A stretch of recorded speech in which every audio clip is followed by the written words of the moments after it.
Texas, once a remarkably Republican state, has now trended to the Democratic Party by quite a significant margin. 2 decades ago, back in 2000 or 2004, no Democrat would have ever dreamed of actually winning the state of Texas. 2 decades later, this became a real possibility. Joe Biden actually did quite well in the state, losing by less than 6 points. Though the state was less narrow than it was expected to be, it was still nonetheless an impressive performance for Joe Biden. Now, if we look at the state of Texas here, at first glance, you'll see that there's a lot of red. If you just don't know anything about geography or population, you probably guess more than 2/3 of the voters voted for Trump. But in fact, only 52.1% of the voters actually did so. And why is Texas trending blue? Now, if we look at some context here, compared to 2004, right, less than 2 decades ago, from the 2020 election, the state of Texas trended 17.3 points to the Democratic Party.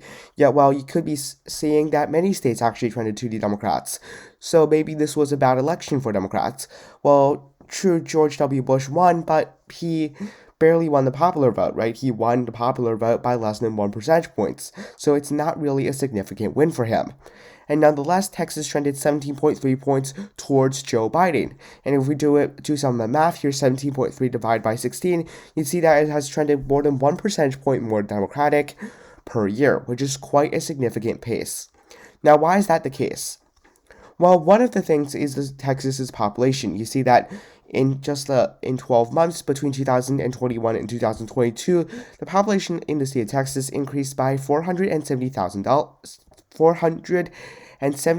people. The only state that can compare to that is the state of Florida, and the other states aren't even close. Now, why is Texas gaining its population?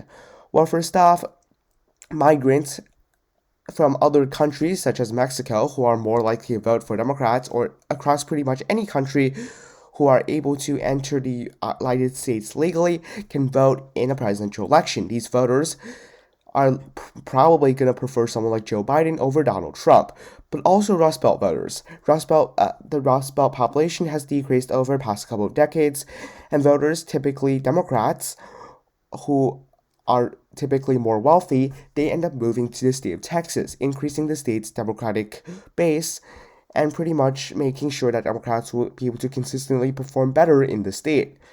If we look at the 2020 election, we see that Biden lost the state by 5.6 points. In 2004, Bush won by 23 points. 2000, a comparable election to the 2020 election, Bush won by 21.3.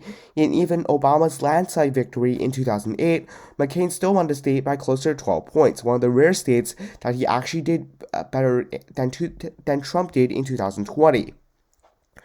Now, if we look at when the state will actually flip, I did run a poll. Now, it did not get that many votes. It has only been published for less than 12 hours. Nonetheless, most people think it's going to be between 2028 or somewhere in the future, right? Most people, the plurality of people, shows between 2028 to 2032. And I think 2032 is when we'll see the state potentially having a go of actually flipping. In 2024, I think the probability of the state flipping is pretty narrow. In 2028, the chances, we don't know what's going to happen in 8 years. If the trends continue, then the state could flip, but I doubt it. I think 2032 would be a first real opportunity of the state having a good chance of flipping. In 2036 and maybe later, I think that Democrats would end up being favored in the state of Texas consistently. I don't know why some people think the state will never end up going to the Democratic Party, but I do see there being a reason. And I'm going to go to my final presentation here is the election shuffler. This is a model that I made a way that Democrats could win the state of Texas. Now, if we look at just the shift here, show shift, right, what Democrats have to do, there's a couple of things. First, they have to do very well in the Dallas County region, where a lot of the state's population is located. We see that the Dallas region here, I did mark these counties as shifting to Democrats here, especially Tarrant County, Collin County, and Denton County, shifting by 10 or more percentage points. Now, this is actually pretty realistic. Many people who are immigrating to Texas or migrating to Texas, they are going to these larger cities, and these are predominantly liberal voters.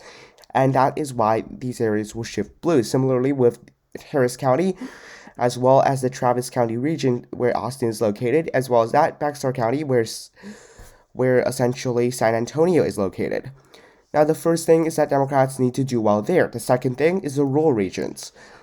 Democrats should not fall in some of the rural regions. Now, rural regions are not going to see increased population as some of the urban regions, or at least to the same extent.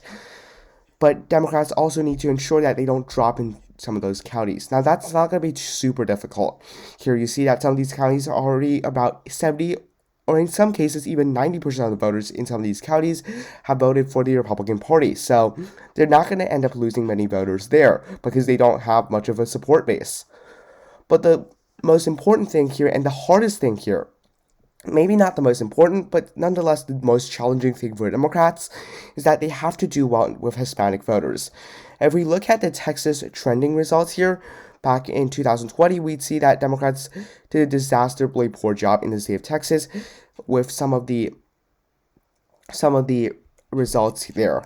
You see that some of the Hispanic regions, I can't open it right now, but those counties in these regions trended to the Republican Party by upwards of 55 points. That's really concerning for Democrats. They need to stop the bleeding in some of those counties, and that's arguably going to be the toughest thing. Nonetheless, Texas will probably, very likely, in fact, one day go blue. The question is, when will that day be? I think it's going to be between 2032 and 2036. Now, I'm going to link the poll here so that you can vote after watching this video how you feel the state of Texas will go in the future.